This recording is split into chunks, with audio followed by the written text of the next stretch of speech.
والله لولا الله ما اهتدينا ولا تصدقنا ولا صلينا فأنزلا سكينة علينا وثبت الأقدام إلا قينا. الرحمن الرحيم. கண்ணியமிக்க முஃமினீன்களே, நம்முடைய அண்டை மாநிலமான கேரளத்திலே தொடர் மழையின் காரணத்தினால், நிலச்சரிவின் காரணத்தினால், கடுமையான வெள்ள பாதிப்பின் காரணத்தினாலே நூற்றுக்கணக்கான மக்கள் எண்ணிக்கை இன்னும் சொல்லி முடிக்க இயலாத அளவிற்கு கடுமையான முறையிலே பாதிக்கப்பட்டிருக்கக்கூடிய ஒரு நிலையை நாம் அறிகிறோம், பார்க்கிறோம், கேள்விப்படுகிறோம். அங்கிருந்து வரக்கூடிய செய்திகள் மனதை பதைக்க செய்கிறது, வேதனை அடைய செய்கிறது. இண்டக்கை என்று ஒரு ஊர், அந்த ஊரிலே கிட்டத்தட்ட 400 வீடுகள் முழுமையாக காணவில்லை என்று சொல்கிறார். ஒரு பெரிய மலை, அதை ஒட்டி இருந்த ஒரு பெரிய மலை, அந்த மலையே முழுமையாக அழிந்து விட்டது. தன்னுடைய அடையாளம் தெரியாத அளவிற்கு அந்த மலை அப்படியே சரிந்து பூமியிலே வெள்ளத்தால் அடித்து செல்லப்பட்டிருக்கிறது என்று சொல்கிறார். இதேபோல் ஒரு செய்தியை நான் படித்தேன். ஒரு சகோதரர் பூமிக்கு அடியில இருந்து அவருடைய செல்போன் அதிலே பேசுகிறார். நான் இப்பொழுது பூமிக்கு அடியில் உயிரோடு தான் இருக்கிறேன், என்னுடைய செல்போனிலே சார்ஜ் ரொம்ப குறைவாக இருக்கிறது, அதனால என்னை எப்படியாவது காப்பாற்றுங்கள் என்று அவர் போன் செய்கிறார். எங்கிருந்து பேசுகிறார் என்று தெரியவில்லை. ஆனால் அப்படி பேசிக்கொண்டிருக்கும் பொழுதே போன் கட் ஆகிவிட்டது. அதற்கு அடுத்து என்ன செய்வது என்று தெரியவில்லை. இப்படி செய்திகளை எல்லாம் கேட்கின்ற பொழுது நம்முடைய உள்ளம் கடுமையான வேதனையும் தாங்க முடியாத அளவிற்கு உண்டான கஷ்டத்தையும் நாம் ஏற்படுத்துகிறோம், நாம் இந்த மனதிலே ஏற்படுகிறது. அருமையானவர்களே, இப்படி இந்த காலகட்டத்திலே நமக்கு பிரியமானவர்களை இழந்திருக்கிறார்கள். சில பேர் பெற்றோர்களை இழந்திருக்கிறார்கள், பிள்ளைகளை இழந்திருக்கிறார்கள். ஒரு சின்ன வயது பிள்ளை, அது மாத்திரம் காப்பாற்றப்பட்டிருக்கிறது, பால்குடி பிள்ளை. இந்த குடும்பத்தில் எல்லோரும் போய்விட்டார், அந்த பிள்ளை மாத்திரம் காப்பாற்றப்பட்டிருக்கிறது. ஒரு தாய், இன்னொரு தாய் அந்த பிள்ளைக்கு பால் புகட்டி கொண்டிருப்பதை பார்க்க என்ன நடந்தது என்றே தெரியாமல். அதனாலே இப்படிப்பட்ட ஒரு சோதனைகள், நமக்கு பிரியமானவர்களை இழந்தால், நம்முடைய உயிர் உடைமைகள் அழிந்தால், அதே போல பல்வேறு நம்முடைய வியாபாரங்களிலோ மற்ற காரியங்களிலோ நஷ்டங்கள் ஏற்பட்டு விட்டால், அந்த நேரத்திலே ஒரு மனிதன் நிலை குலைந்து போய் தவறான முடிவுகளுக்கெல்லாம் ஆட்பட்டு விடக்கூடாது. அந்த நேரத்தினுடைய நிலைப்பாடுகள் எப்படி இருக்க வேண்டும் என்பதை மார்க்கம் நமக்கு சொல்லி காண்பிக்கிறது. கடுமையான அந்த திகைப்பிலிருந்து சராசரியான ஒரு வாழ்க்கைக்கு ஒரு மனிதன் தன்னை தயார்படுத்தி கொள்ள வேண்டும். பதறுவதால், கதறுவதால், ஓலமிடுவதால் என்ன செய்ய போகிறேன் என்று நாம் அப்படிப்பட்ட வார்த்தைகளை உதிர்க்கின்ற காரணத்தினால் அடுத்து என்ன நடக்கப் போகிறது, என்ன நடந்துவிடும். அதற்கு மாற்றமாக ஒரு மனிதன் இப்படிப்பட்ட ஒரு சோதனையிலே ஆட்பட்டு விட்டாலோ, அல்லது சோதனையான செய்திகளை நாம் கேள்விப்பட்டாலோ, அதுவும் கூட வருகிறது.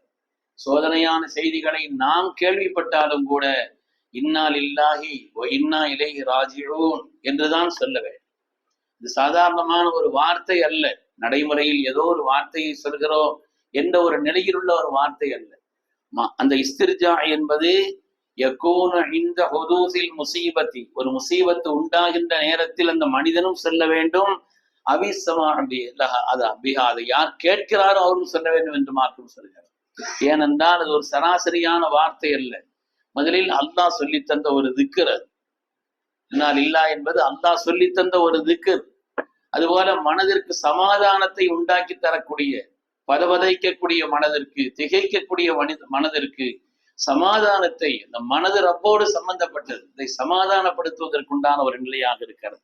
அதே போல் அந்த திக்கரை சொல்கின்ற காரணத்தினால் நம்முடைய வாழ்க்கையில் அதிகப்படியான வேறு ரஹ்மத்து வருவதற்குண்டான நிலை இருக்கிறது என்பதை குர்ஆன் சொல்கிறது.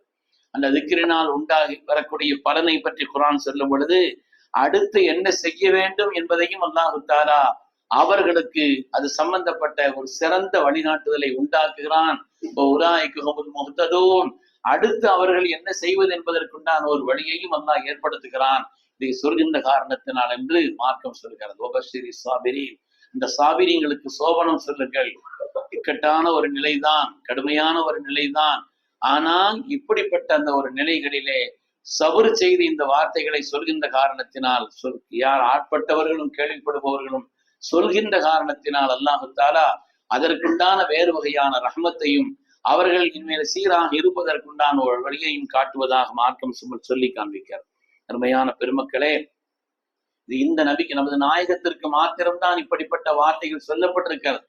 அதனால்தான் யூசுப் அலைஹிஸ்ஸலாம் அவர்கள் காணாமல் போன பொழுது நீண்ட நெடுங்காலம் தன்னுடைய அருமையான பிள்ளை, உலகத்தின் ஆக சிறந்த அழகிலே உயர்ந்த உத்தமர், சாதாரணமானவர் அல்ல, உலகத்தின் அழகெல்லாம் கொடுக்கப்பட்ட ஹதரத் யூசுப் அலைஹிஸ்ஸலாம் அவர்கள் காணாமல் ஆகிவிட்ட நிலையிலே சையதுனா யாக்கூப் அலைஹிஸ்ஸலாத்து வஸ்ஸலாம் அவர்கள் சொன்னதை குர்ஆன் சொல்கிறது.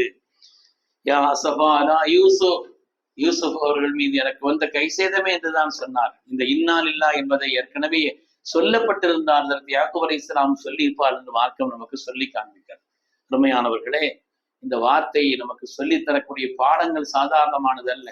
உலகத்தில் மனிதன் எப்படிப்பட்ட ஒரு நிலையில் இருந்தாலும் எல்லாவற்றையும் விட ரப்பின் சக்தி வலிமையானது என்பதை உலகம் நமக்கு உணர்த்தி காண்பிக்கிறது. அதே போல மனிதன் பலகீனமானவர், எப்படிப்பட்ட நிலையில் இருந்தாலும் உக்காரல் இன்சான் லைஃபா, மனிதன் பலகீனமானவன் என்பதை சொல்லி காட்டக்கூடிய செய்தியாகவும் இது அமைந்திருக்கிறது என்று பெருமக்கள் சொல்வார். அருமையானவர்களே, நம்முடைய வாழ்க்கையிலே உலகத்தில் சோதனை என்பது இருந்து கொண்டுதான் இருக்கும். அஷத்துல் பலாயில் அம்பியா, சோதிக்கப்பட்டவர்களே அதிகம் சோதிக்கப்பட்டவர்கள் நபிமார்கள் என்று வருகிறது. அதிகம் சோதிக்கப்பட்டவர்கள் நபிமார்கள். அந்த சோதனை ஏற்படுகின்ற நேரத்தில் ஒரு மனிதன் இப்படிப்பட்ட ஒரு நிலையிலே அல்லாஹ்விடத்திலே பாவ மன்னிப்பு தேடுவதும், அதே போல் தன்னுடைய பொறுப்புணர்வை இன்னும் கவனமாக ஆக்கிக் கொள்வதும். நம்முடைய பொறுப்புணர்வை எப்படி ஒரு குடும்பத்துல வந்து ஒரு குழந்தை பிறக்குது, ஒரு வேலை வருது, கல்யாணம் முடிக்கிறார் என்று பொறுப்பு வருகின்ற பொழுது, அது மாதிரி ஒரு மனிதனுக்கு சோதனை ஏற்படுகின்ற பொழுதும் கூட பொறுப்புணர்வு அந்த நேரத்தில் அதிகப்பட வேண்டும் என்று மார்க்கம் சொல்கிறது. ரப்பு தந்தது நம்முடைய உயிர், நாம உலகத்தில் பெற்றுக்கொண்டது அல்லவே. என்னுடைய ரூஹை நான் ஊதினேன் என்று அல்லாஹ் சொன்னான். அன்னை உம்மு சுலைம் ரலியல்லாஹு அன்ஹா அருமையான பிள்ளை வஃபாத் ஆயிட்டாங்க, பிள்ளை இறந்துட்டாங்க, கணவர் வெளியில போயிருக்கிறார். கணவர் வருகிறார்கள், வந்த உடனே ஈமானிலே நிறைந்த அன்னை உம்மு சுலைம் ரலியல்லாஹு அன்ஹா தன்னுடைய கணவரிடத்தில் கேட்கிறார்கள், ஒரு மனிதர் நம்மிடத்தில் ஒரு அமானிதத்தை தந்து அந்த அமானிதத்தை திரும்ப எடுத்துக்கொண்டால் அல்லது அவர் கேட்டால் கொடுக்க வேண்டுமா வேண்டாமான்னு கேட்டாங்க. என்ன இருக்குது, அமானிதமா நம்மள்கிட்ட தந்து திரும்ப கேட்கும் பொழுது கண்டித்தா கொடுத்துத்தானே ஆக வேண்டும், அது அமானிதம் அல்லவா என்று சொன்னார்கள். அபூ தல்ஹா அவர்கள் கணவர் அப்படி சொல்கிறார்.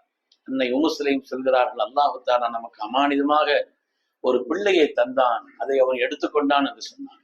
உண்மையானவர்களே, இந்த வார்த்தையை கேள்விப்பட்ட ஹஜ்ரத் ரசூலுல்லாஹி ஸல்லல்லாஹு அலைஹி வஸல்லம் அவர்களுக்காக துஆ செய்தார்கள். ஒரு சோதனையை எப்படி அணுகினார்கள் என்பதை குறித்து கேள்விப்பட்ட ஸல்லல்லாஹு அலைஹி வஸல்லம் அவர்கள் அந்த குடும்பத்திற்காக துஆ செய்தார் என்றெல்லாம் வருகிறது. அதனாலே தாங்க முடியாத அளவிற்குண்டான ஒரு வேதனை தான், நமக்கு கடுமையான அளவிற்குண்டான மனதிலே பாரம் தான். 2 நாளைக்கு முன்னால இரவிலே நான் ஒரு செய்தியை படித்த நேரத்தில் ரொம்ப நேரம் ஆயிடுச்சு, எனக்கு தூக்கம் வர்றது, உடம்பெல்லாம் வியர்க்க ஆரம்பித்து விட்டது. கடுமையான அந்த வேதனை நிலைகளை, அந்த கஷ்டத்தை நாம் பார்த்த பொழுது கடுமையானவர்கள் அல்லாஹ் தஆலா ஏற்பட்டு விட்ட இந்த சோதனையிலிருந்து அந்த மக்களுக்கு அல்லாஹ் நிவர்த்தியை தந்தருள் புரிவானா, அதற்குண்டான சிறந்த பகரத்தை அல்லாஹ் தந்தருள்வானா, ஒவ்வொரு ஆபத்துகளிலிருந்து அல்லாஹ் தஆலா நம்மை பாதுகாத்தருள்வானாக. ஆமீன் ஆமீன் யா ரப்பல் ஆலமீன். வ ஆகிரு தஅவானா அனில் ஹம்துலில்லாஹி ரப்பில் ஆலமீன். சுப்ஹானல்லாஹ்.